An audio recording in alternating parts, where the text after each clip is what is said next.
আসসালামু আলাইকুম viewers, Anika's cooking tips চ্যানেলে আপনাদের সবাইকে স্বাগতম।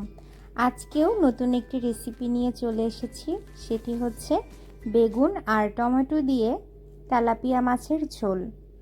চলুন তাহলে আর দেরি না করে রেসিপিটি দেখে নেওয়া যাক।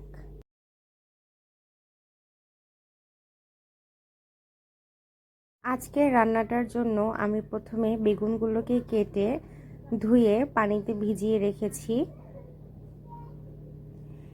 একইভাবে আমি আলুগুলোকেও কেটে রেখেছি। তেলাপিয়া মাছ কেটে ভালো করে ধুয়ে রেখেছি। এবার মাছটা মেরিনেশনের পালা। মেরিনেশনের জন্য এখানে দিয়ে দিচ্ছি 1 চা চামচ মরিচ গুঁড়া, দিয়ে দিচ্ছি 1 চা চামচ হলুদ গুঁড়া, সামান্য পরিমাণে আদা রসুন বাটা। আমি জিরা এবং পেঁয়াজ একসাথে বেটে রেখেছিলাম, সেখান থেকে অল্প পরিমাণে দিয়ে দিচ্ছি। এবারে দিয়ে দিচ্ছি স্বাদমতো লবণ। জিরা এবং পেঁয়াজ একসঙ্গে বেটে রাখলে এবং সেটা তরকারিতে ব্যবহার করলে তরকারির স্বাদ খুবই ভালো হয়। এবার আমি মাছগুলোকে মশলার সাথে ভালো করে মাখিয়ে নিচ্ছি। আমি এটাকে আজ 20 মিনিটের জন্য ম্যারিনেট করে রাখবো। আপনাদের হাতে সময় না থাকলে আপনারা এই অবস্থাতেই মাছগুলোকে ভেজে নিতে পারেন। এটা সময়ের জন্য ম্যারিনেট করে রাখলে মাছের ভেতরে মশলাগুলো ভালো করে ঢুকতে পারে এবং মাছটা খেতেও কিন্তু মজা হয়। মাখানো হয়ে গিয়েছে, আমি এবার এটাকে ঢেকে একটা সাইডে রেখে দিচ্ছি 20 মিনিটের জন্য। মাছগুলোকে ভেজে নেওয়ার জন্য আমি চুলায় একটি কড়াই বসিয়ে কিছুটা পরিমাণে তেল দিয়ে নিচ্ছি। তেলের উপরে আমি কিছুটা লবণ ছিটিয়ে দিয়েছি, তাতে করে মাছ ভাজার সময় তেল ছিটে আসবে না। আপনারা বাড়িতে মাছ ভাজার সময় অবশ্যই তেলের উপরে আগে এভাবে লবণ ছিটিয়ে নেবেন, তাহলে কিন্তু আপনাদের গায়ে তেল ছিটকে আসবে না।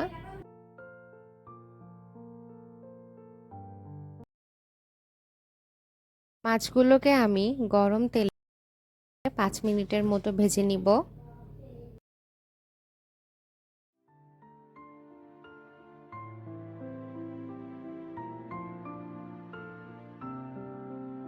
সবগুলো মাছ ভেজে নেওয়া হয়ে গিয়েছে, আমি এটাকে একটা বলে তুলে নিয়েছি। এবার মাছগুলো রান্নার পালা, চলুন তাহলে দেখে নেওয়া যাক। চুলায় আমি একটি কড়াই বসিয়ে দিয়েছি এবং পর্যাপ্ত পরিমাণে তেল দিয়ে নিচ্ছি। তেলটা গরম হয়ে আসলে আমি এর ভিতরে দিয়ে দিচ্ছি পেঁয়াজ কুচি। পেঁয়াজটা আমি ব্রাউন কালার করে ভেজে নিব।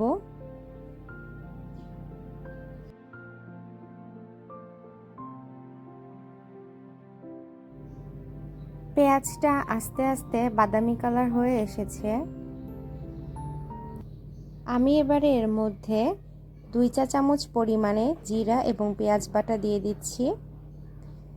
1 চা চামচ পরিমাণে মরিচ গুঁড়া দিয়ে দিলাম।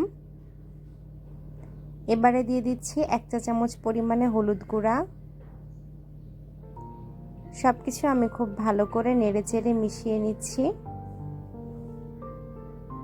আজ যে পাত্রে ম্যারিনেট করে রেখেছিলাম সে পাত্রটি ধুয়ে এখানে অল্প পরিমাণে পানি দিয়ে দিচ্ছি। ম্যারিনেট করা পাত্রের গায়ে কিছুটা পরিমাণে মশলা লেগেছিল, অল্প পানির সাহায্যে সেটা ধুয়ে তরকারিতে দিয়ে দিলে কিন্তু তরকারির স্বাদ ভালো আসে। এ পর্যায়ে আমি 4 থেকে 5টি কাঁচামরিচ মাঝখান থেকে ফালি করে দিয়ে দিচ্ছি। স্বাদমতো লবণ দিয়ে দিচ্ছি। চুলার জাল মিডিয়ামে রেখে সবকিছুকে এবার খুব ভালো করে কষিয়ে নিব 10 মিনিট।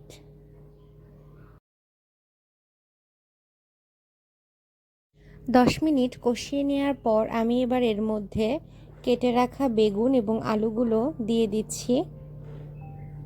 এরকম আরও সহজ রান্নার রেসিপি পেতে আপনারা আমার চ্যানেলের ভিডিওগুলো নিয়মিত দেখবেন আর আমার চ্যানেলটি সাবস্ক্রাইব করে দিবেন। ভিডিওটি ভালো লাগলে অবশ্যই লাইক আর কমেন্ট করে আমাকে উৎসাহিত করবেন। যে মশলাটা আমি কষিয়ে নিয়েছিলাম তার সাথে বেগুনগুলো এখন খুব ভালো করে নেড়েচেড়ে মিশিয়ে দিচ্ছি। ভালো করে সবগুলো মশলা বেগুনের সাথে এভাবে করে মিশিয়ে দিবেন, তাতে করে বেগুনের গায়েও মশলা লাগবে এবং খেতে দারুণ লাগবে।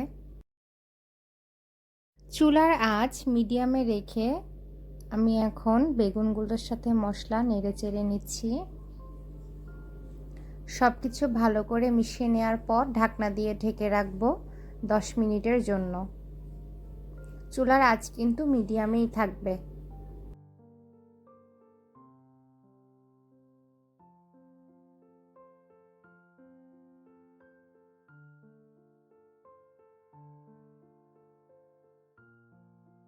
দশ মিনিট পরে চুলার ঢাকনাটি খুলে আমি আবারও একটু নেড়েচেড়ে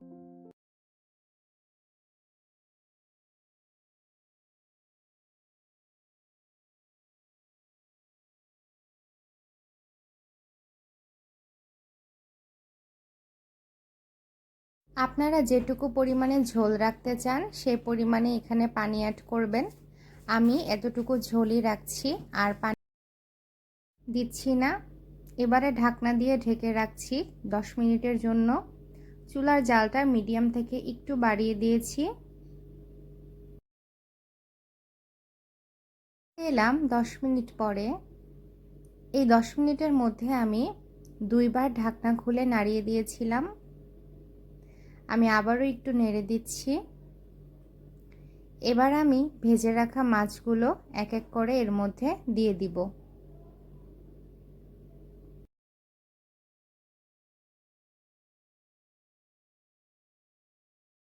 সবগুলো মাছ তরকারির উপরে এক এক করে দিয়ে দিচ্ছি।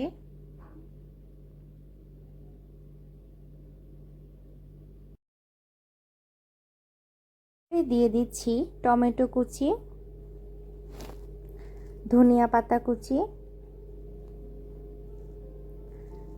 ঢাকনা দিয়ে ঢেকে রাখবো 5 মিনিটের জন্য। চুলার জালটা মিডিয়াম থেকে একটু কমিয়ে রেখেছি।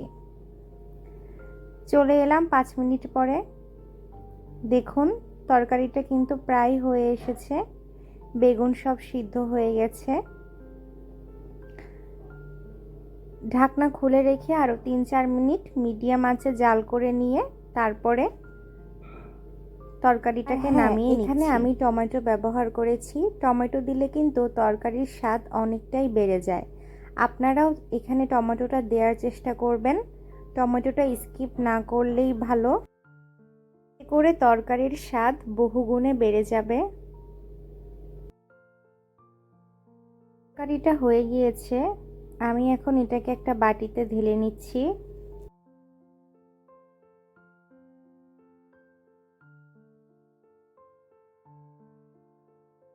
তরকারির কালারটা দেখুন কত সুন্দর হয়েছে। গরম গরম ভাতের সাথে বেগুন তরকারি কিন্তু খেতে খুব মজা হয়। আপনারা আমার ভিডিওটি দেখে বাসায় এই রান্নাটি করবেন। পরিবারের কিন্তু খেতে খুব পছন্দ করবে। তরকারিটা দেখতে এতটাই ভালো হয়েছে এবং এখান থেকে যে সুন্দর ঘ্রাণ আসছিল, আমারই কিন্তু জিভে জল চলে এসেছে। জানি না আপনাদের কি অবস্থা। আপনারা কিন্তু অন্তত একবার হলেও আমার এই রেসিপিটি ট্রাই করবেন এবং আমাকে কমেন্ট করে জানাবেন যে আপনাদের খেতে কেমন লাগলো। সবাই ভালো থাকবেন। আল্লাহ হাফেজ।